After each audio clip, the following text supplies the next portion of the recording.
Hello friends, I welcome you to our ongoing journey on Six Sigma, and to remind you, we are in the final phase of DMAIC cycle and we are discussing the control phase. So as a part of control phase, we have talked about statistical process control, acceptance sampling. We have covered in detail the acceptance sampling plan for attributes, and now as a part of lecture 57, we will focus on design of acceptance sampling plans for variables. So statistics do not speak for themselves. We have to interpret it. We have to select the right strategy so that we can infer the appropriate conclusions and set the necessary actions. So if you see the recap, then the last lecture, which was on attribute acceptance sampling for attributes part 2, we talked about standard sampling plans, and broadly there were two. One is ANSI, ASQ, MIL, STD military standard, and another one was say Dodge Robbing acceptance sampling plan. We had also seen a very easy to use rule, that is Deming's-Capey rule, and it considers the cost of rework as well as the cost associated with finding of the non-conforming items from the extra supply provided by the vendor. So we have appreciated these concepts. Now as a part of this lecture on acceptance sampling plan for variables, we will focus on advantages of variable sampling plan, disadvantages of variable plan, and we will discuss three cases as a part of variable sampling plan for process parameter. We have case 1, estimating process average, single specification limit. Suppose you are only interested in one specification limit, upper specification or lower specification, and process standard deviation is known. Case 2, again estimating process average, double specification limits and known process standard deviation. So in this case you are interested to deal with two specification limit, upper and lower both. If you see the case 3, then estimating process average, single specification limit and unknown process standard deviation. So here I am not very much clear or sure about the process standard deviation, my population parameter, and it is unknown. So we will deal with these three cases and see that how an appropriate acceptance sampling plan for variable quality characteristic can be developed. So we know that variable quality characteristic is basically something which is measured on a numerical scale, and such as height, weight, pressure, temperature, viscosity, tensile strength, and so on. So we had a detailed discussion even on the statistical process control charts for variables, and we had seen X bar chart, R chart, S chart. So the variable quality characteristic is one which is measured on a scale and numerical scale, and there could be the examples like weight, height and others. So this session is dedicated on development of say variable sampling plans or sampling plans for variable quality characteristic. So when to use? Before we start discussing the various cases and development of sampling plan, let us try to appreciate when would I like to go for this kind of sampling plan. So typically when a process parameter used when either the average quality of the product or process or the variability of the quality is of concern. So when I am concerned about the variability in the process or product quality, then there is a point that I would like to go for say variable acceptance sampling plan. Second is, these plans can be used for items that are submitted in lots, example in bags, boxes, drums and bins, and I can effectively use the variable sampling plan. There are plans for situation in which process standard deviation is known or unknown.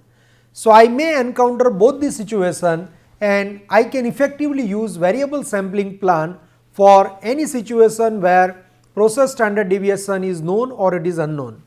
The sampling plan requires that distribution of quality characteristic be normal. So, if this is the requirement, then variable sampling plan could be a fit case, but if there is a little departure or deviation from the normality, then this may not affect the sampling plan and its effectiveness significantly. So, these are the cases which helps me to appreciate that what could be the appropriate case for using the variable sampling plan. There are couple of advantages of variable sampling plan. That sample size you require for a variable sampling plan is less than the which is required for the attribute sampling plan in order to have the same level of protection in terms of alpha, producer's risk, beta, consumer's risk, acceptable quality level AQL and limiting quality level LQL. Second, this plan provide more information because actually you are measuring the quantity, you are not just saying acceptable or not acceptable, good or bad, fair or poor. So, compared to attribute plans, they provide more information about the process and we do not simply end up with a decision like conforming or not conforming. Third, variable sampling plans provide insight into the areas that deserve attention for quality improvement because you are measuring the numerical value, and when I go with the acceptance sampling plan for variables, I develop greater insight into the improvement areas. Now, there are couple of disadvantages that for each quality characteristic you need to have a separate variable sampling plan. So, there could be many quality characteristic. For example, if you take bearing, then you might be interested in surface finish, outer diameter, inner diameter and thickness, width. So, there could be many quality characteristic and each one of these might be critical. So, you may have to say develop the separate variable acceptance sampling plan for each quality characteristic. In case of attribute, you just say whether it is good or bad and there is no need to develop a separate sampling plan for the different quality characteristic. But here this administrative cost of maintaining the separate sampling plan we have to accept. Then the administrative and unit inspection costs obviously are high because you may have to maintain more number of variable sampling plan and also you need a very precise and accurate measuring instrument. And finally, to make inferences from variable sampling plan, we must know or estimate the distribution of the quality characteristic for a particular process which is under consideration. So, this information we need if we have to execute with the variable sampling plan, and this can be seen as couple of disadvantages. Now, we have three different cases as I mentioned right in the concepts covered. So, variable sampling plan, we have three cases. Case 1, estimating process average, single specification limit and known process standard deviation. Case 2, estimating process average, double specification limit, known process standard deviation. So, first case is about single specification limit, second is about double specification limit, and in third case I am focusing on single specification limit, but my process standard deviation is unknown. So, now let us try to discuss each case and appreciate that how can I develop a variable sampling plan for making a decision of accept or reject for a particular lot and how it can be executed. So, case 1, estimating process average, it is a case of single specification limit and known process standard deviation. So, let us see that what we are exactly trying to do, but I would just like to remind you that in case of attribute sampling plan, we had the acceptance number, rejection number, and based on that we were trying to say take the decision, and also the discriminatory power means the slope of the OC curve had lot of influence on my producer's risk, consumer's risk or ability to detect. Here also more or less I need to follow the same procedure, but because it is a variable quality characteristic, I have to set the decision rule. I have to fix or decide about the acceptance criteria, and for that we just follow a simple procedure. So, let us consider a single sampling plan to estimate the process average, and a single specification limit is of interest or given, and the process standard deviation is known. Now, two parameters of the sampling plan are sample size n and acceptance number XA bar you need to have in order to execute your variable sampling plan. So, you need to have n and you need to have XA bar. So, n is your sample size and XA bar is basically the decision rule that whether you should accept a particular sample or you should reject. So, it is a critical value XA bar, acceptance number, and this I need to determine. So, when I have the case of lower specification limit for, let us say, density of chemical is specified, and a variable sampling plan may call for selecting a random sample of n from the lot, and I will try to say find out the sample average for each particular sample, and if it is less than the acceptable limit, which is XA bar, then the lot is rejected, otherwise lot is accepted.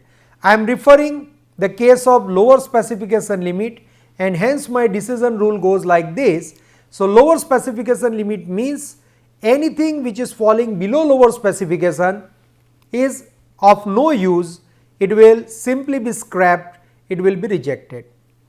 And that is why I am setting the threshold value, critical value in terms of XA bar. So, anything which is a sample average which is less than the XA bar, you reject the particular sample or the lot, and this is the case. If you assume upper specification limit, it will just be reverse, because in that case anything which is falling above the upper specification limit is a problem and I have to reject it. So, this is how you can set the rule for single specification, whether it is lower or whether it is upper, that is the interest for a particular process. So, now let us try to appreciate couple of things which can help us to derive a sampling plan for variable. So, what we want to accept the batches of good average quality as denoted by X1 bar. So, please try to understand couple of things, that I have a process and this process is producing some component or some product, and I want to say have the average of good batches. So, I want to accept the batches of good average quality, and this is denoted by X1 bar with a probability 1 minus alpha. Now, you can understand 1 minus alpha why it is, alpha is producer's risk. So, if it is 5%, then 95% time I should be able to accept the batches which is of good quality and accept the batches of poor average quality as denoted by X2 bar with a probability beta. So, I hope it is clear. X1 bar is specific to the average quality, specific to good batches. X2 bar is basically average quality of poor batches, and these are the two notations we will use. Now, we need to find a sampling plan whose OC curve will pass through X1 bar 1 minus alpha and X2 bar beta. If you recall, we set the OC curve similarly for attribute where we use the AQL and LQL as the criteria. In this case, X1 bar 1 minus alpha and x2 bar beta are the points, and I want my OC curve to pass through these points in order to be acceptable to both my consumer as well as producer. So now Z alpha denote the standard normal value corresponding to the tail area of say alpha. So alpha is your basically rejection region and it is called producer's risk, and Z beta denote the standard normal value corresponding to the tail area of beta, and we can have Z alpha is equal to xa bar minus x1 bar divided by sigma square root n. So it's a very simple expression. Usually you write like this: x minus mu by x bar minus mu by sigma.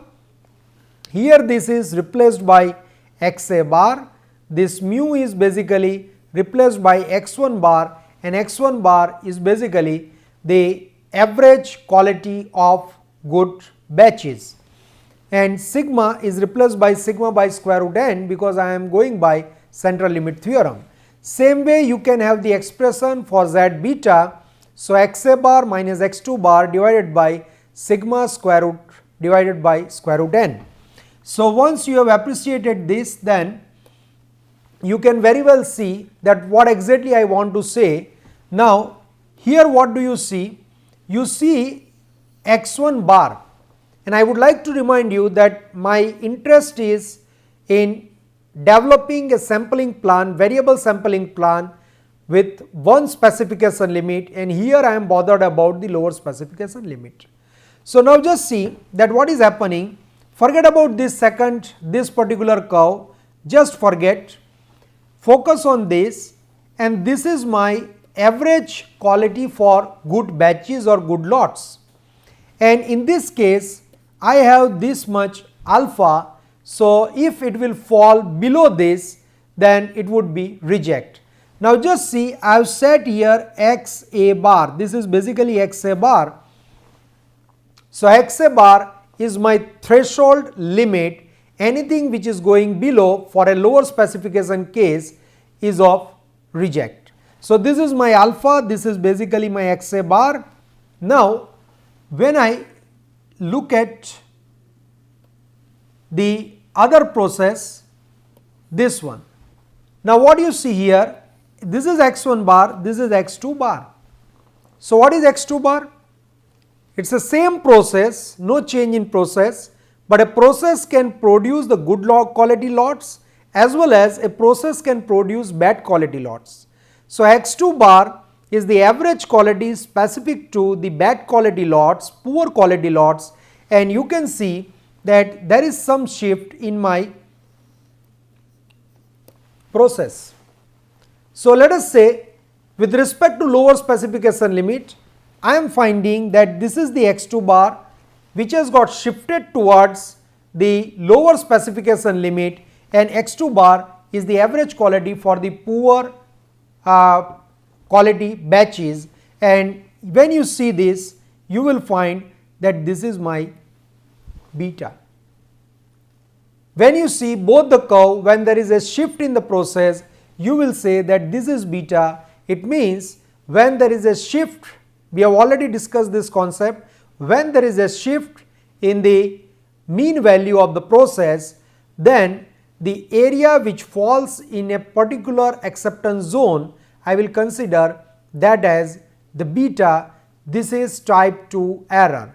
So this is what is type 2 error here, and I am considering both producer's risk, that is alpha, consumer's risk, that is beta, type 1 error.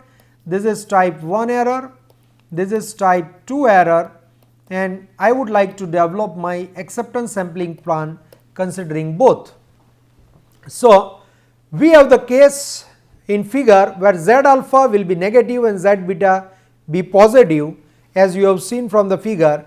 Now I would just try to rearrange the equations or equate them, and equation 1 basically involves two unknowns. So what is my equation 1? If I just go back, then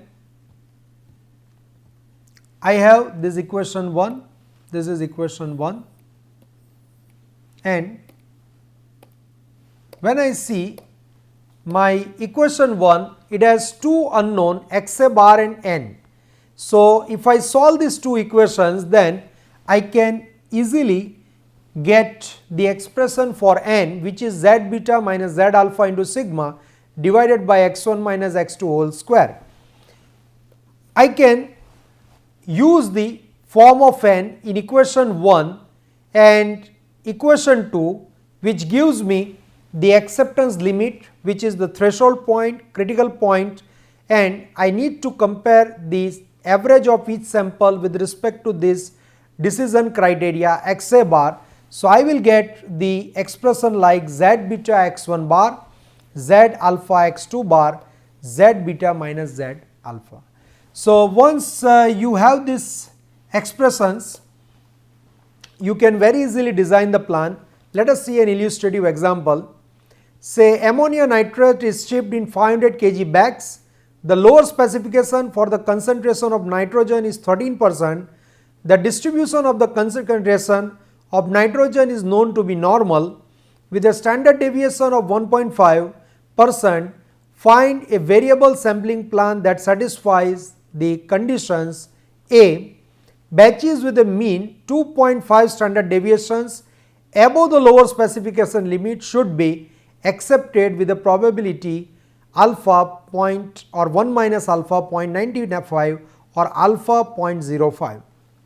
Batches B, batches with a mean 1.5 standard deviation above the lower specification limit should be accepted with a probability of 10%. So, this is what is being given to me. Now, I can easily find my x1 bar and x2 bar. So, x1 bar is basically LSL plus 2.5 sigma and this is x2 bar is LSL plus 1.5 sigma, because I am referring the lower specification limit case. So, LSL is 0.13, you have 2.5, you have 1.5 and you are putting the sigma. So, if we just go back, then you have this 1.5%, this is your 2.5, this is your 1.5, and you are just trying to use this data for calculating this. So, LSL is equal to 2.5 sigma and LSL plus 1.5 sigma. So, you get the values of values like 0.1675 and 0.1525. So, we wish to accept lots that have a mean quality level 16.75% with a probability 0.95, and we wish to accept lots that have mean quality level 15.25% with a probability of 0.1. So, this is what we are trying to do with the given data. Now, the picture will be extremely clear that you have the x1 bar, this is my good quality, average of good quality batches, this is my average of poor quality batches. So, this is process when it is performing and delivering the good quality batches, this is the process when it is performing and delivering the bad quality batches, because it is a lower specification.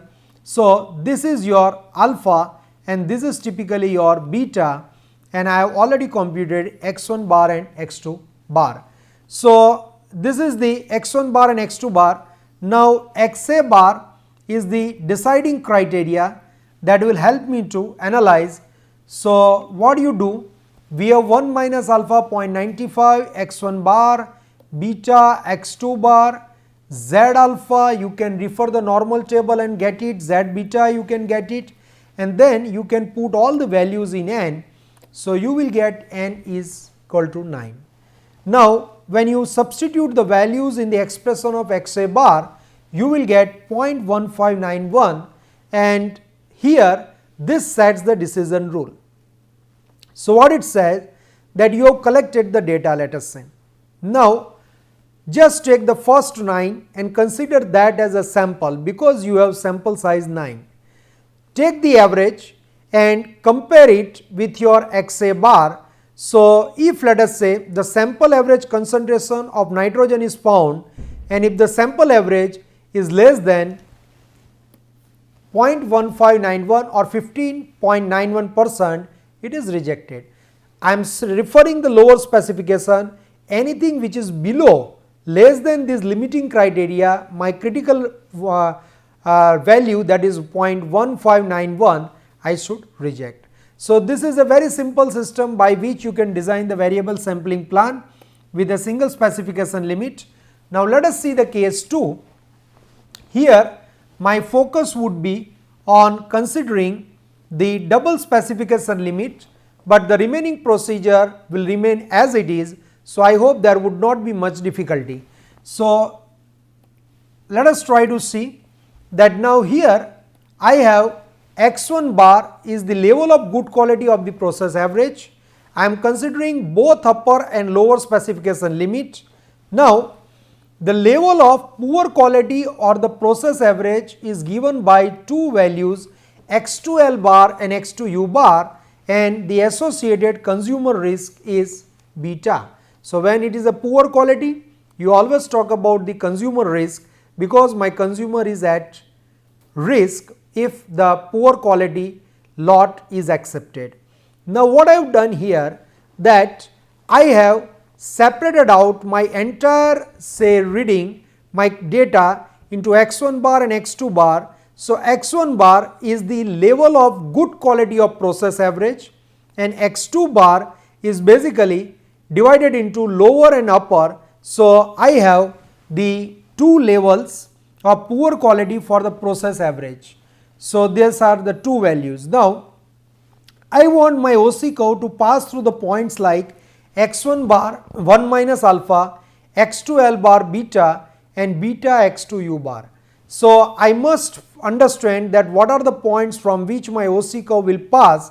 In the previous case, when it was a single specification limit, I wanted my OC curve to pass through x1 bar and your 1 minus alpha, x2 bar and beta. In this case it is x1 bar 1 minus alpha, x2L bar lower part of the bad quality, beta, and similar way beta x2U bar. So we need to have two acceptance limit, obviously, because I am referring the case of two specification limit. So I need to have XLA bar and XUA bar.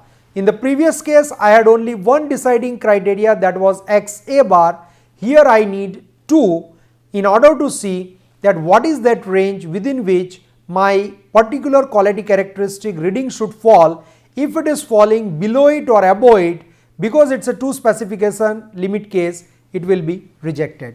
So now with this we need to understand that, let us say this is x1 bar, actually what is happening, and this will make the picture clear. Now this is the process which is operating at a level x1 bar, and it is giving me the good average of good quality lots. There could be possibility that process has shifted to this, and on the upper side it is basically bad quality, average of bad quality lot, and it is possible that it can shift on the lower side and it can give me the average of lower quality lot. So now it is very simple that I need to have x2U bar, x2L bar, x1 bar, and I need to have XLA bar, XUA bar. This is most important.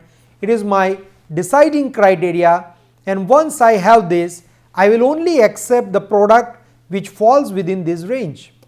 Otherwise, the other products falling beyond this, below or above, is not of acceptable quality. So it is all about finding a critical value of XA bar. In case of double specification, it is XLA bar and XUA bar. So with this understanding, what you can do, you can say have x1 bar that you can compute from the data collected, x2L bar and x2U bar, and assuming the distribution of sample mean following normal, you can have Z alpha by 2, x minus mu by sigma, same expression, but just here because I have XLA, XUA. I need to find out this, I need to find out this.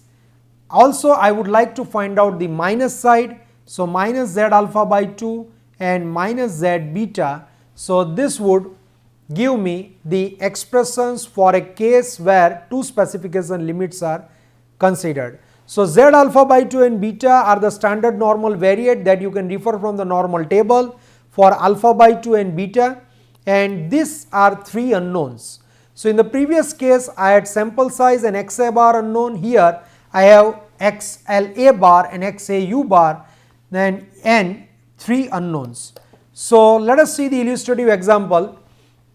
Diameter of an XL must lie within a desired upper and lower specification, and consecutively if the process average diameter is below 45 millimeter or above 47, you are given the two.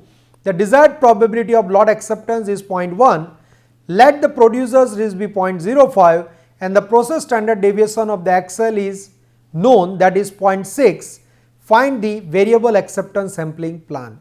It means you find the value of n sample size, you find XLA bar, XUA bar. So, if you can do this, it is done. So, I am just substituting the values. I have X2L bar 45, X2U bar 47, beta, alpha, sigma, and X1 bar is midway between 45 and 47. So, I will take it 46. So, you can just put the values here and you get the equations by equating this appropriately, and you have XLA bar plus XUA bar is equal to 92. So, you can easily find square root of n, and this will give you n is equal to 4. Now, if I put it in this expression of XLA bar, then I will get XLA bar, that is 45.412, XUA bar 46.588. So, I would advise you to rewrite this equation, substitute the value and do the calculation so that you really get the feel of entire process. So, this plan operates in a very simple way. A random sample of 4 is chosen from the lot because sample size is 4. The average diameter of the XL is computed. If the sample average is less than 45.412 mm or greater than this, you have got this range, and range is this one, 45.412 and 46.588. So, if it falls within this range, then you are done. If it goes beyond, then you will reject. So, you can see the complete picture here, which is very easy to interpret. Just see it here. You have X1 bar, you have X2L bar, you have X2U bar. These are given. You find the average of this is X1 bar. You computed this, and then you set the decision rule that if it is within this, for n is equal to 4 you computed, you accept the sample, otherwise you reject the sample. So, I think it is really interesting. Now, let us see the final case, that is case 3. In this case, I want to again estimate the process average for single specification, but my unknowns are process standard deviation. I am not aware of the process standard deviation, and in this situation I need to develop a plan.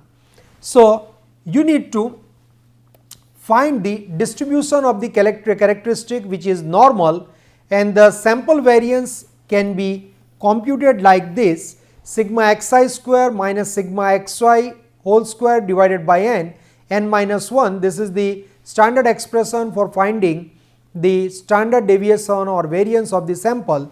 Now, xi represents the value of the quality characteristic from the ith item, and you want that good quality level of the process is x1 bar. I am consistent in referring the notations, and the probability of accepting batches is 1 minus alpha, where alpha is producer's risk. Same way, the average of poor quality batches is x2 bar, and the associated risk is consumer risk, that is beta. So, now here we will do little bit something like this, that the sampling distribution of x bar minus x1 bar divided by S divided by square root n is approximately following the t distribution. So, I am deriving a quantity for the sampling distribution and this follows the t distribution. So, I would use the t distribution to finally take a decision that whether this is an acceptable sample or it is a rejectable sample. So, because you have unknown standard deviation about the process, you here try to estimate this sigma hat and take lambda x1 bar minus x2 bar. So, this procedure is recommended by Neyman and Tobaska 1936 for constructing the OC curve for variables when your standard deviation is unknown, variance is unknown, and for alpha is equal to 0.05 you can compute a value lambda. We will use this lambda in the development of OC curve, and this is the well known that you can find the t statistics to take a final decision about the acceptance or rejection of the lot, and we will make use of this expression. So, just see this, you computed the parameter lambda and this is the probability of acceptance, and what you find here? You find here n number of say OC curves, each one for a particular sample size. So, as you increase the sample size, obviously the discriminatory power slope is increasing. This is very obvious, we have seen it number of times. Here the quantity which I am computing is lambda. So, this is a standard say developed recommended OC curve which can help to find a particular sample size for a given level of lambda as well as the probability of acceptance. So, once I have this, the rule is like this: if a lower specification limit is given, the lot is rejected if the calculated value of t, we have done such kind of thing in hypothesis testing. So, the calculated value of t is less than t alpha n minus 1. So, you need value of alpha and degree of freedom if you have to refer the t table. So, where t alpha n minus 1 is the 100 alpha percent point of the t distribution, and if upper specification limit is given, lot is rejected if the calculated value t is greater than t1 minus alpha n minus 1. So, this is my decision rule. Let us quickly see the illustrative example. A soft drink bottling company has a lower specification limit of 3.0 liters. We all purchase usually 1 liter bottle. Bottles with an average content of 3.08 liter or more are accepted 95% of the time. That is what I want through my sampling plan. Bottles with an average content of 2.97 liter or less are to be accepted only 10% because this is where my consumer is at risk. You are purchasing a bottle of 1 liter and you only get 700 ml, so you are never happy. So, consumer is at risk. So, I want this thing to happen only 10% of the time. The standard deviation of the bottle content is unknown, and however, management feels that a reasonable estimate may be based on past data or may be based on say some experiences of similar kind of process. Let us say it is 0.2 L, find a variable sampling plan. So, I have the data x1 bar, alpha, x2 bar, beta, sigma hat, and I can put it into the expression of lambda, which is x1 bar minus x2 bar divided by sigma hat. So, what I get is 0.55. So, for alpha 0.05 and lambda 0.55 and a probability of acceptance 0.1, that is beta, I can have a sample size 30. So, let us see how this is done. So, I have lambda 0.55 and beta 0.10. So, for lambda 0.55 and just see this, lambda is 0.55, so somewhere here, and my acceptance number is 0.1. So, exactly you are falling in this. So, your n is equal to 30. So, I hope this is clear that how we find the sample size. So, n is equal to 30 you found from the standard operating characteristic curve developed by Norman, and for conducting the t-test, you will say that lower area of alpha is 0.05, obviously n minus 1, that is 30 minus 1, 29 is the degree of freedom, and the table of t statistic, the standardized value is minus 1.699. So here I am leaving it to you, you make the decision, but finally your decision should fall like this, that if t is less than minus 1.699, lot is rejected, otherwise the lot is accepted. So you need to calculate the value of t, compare this with the tabulated value, and you take the decision whether lot should be accepted or rejected. So before we end, I would just like to float couple of think it question. What are the advantages and disadvantages of variable sampling plan over those for attributes? What are the parameters of a variable sampling plan for which the process average quality of is of interest, and explain the working procedure of such plan when single and double specification limits are given. Mainly I have used the Mitra fundamentals of quality for this particular lecture, and we can say that variable sampling plan provide more information, insights into the corrective steps to be taken for the improvement of the process, and we can have better inferences. Only the administration cost is higher because you need to maintain variable sampling plan for each of the quality characteristic, not like your attribute. So thank you very much for your interest in learning the variable sampling plan or the sampling plan for variables. I advise you to revise the concepts from the lecture as well as refer the book and try to internalize the concept by solving couple of examples or taking some hypothetical data or real life data and feel more confident about a particular concept. So we have advanced a lot in our Six Sigma journey. We are also about to finish our control phase, and then we will have finally some topics related to Six Sigma implementation challenges. So thank you very much. Be with me. Enjoy.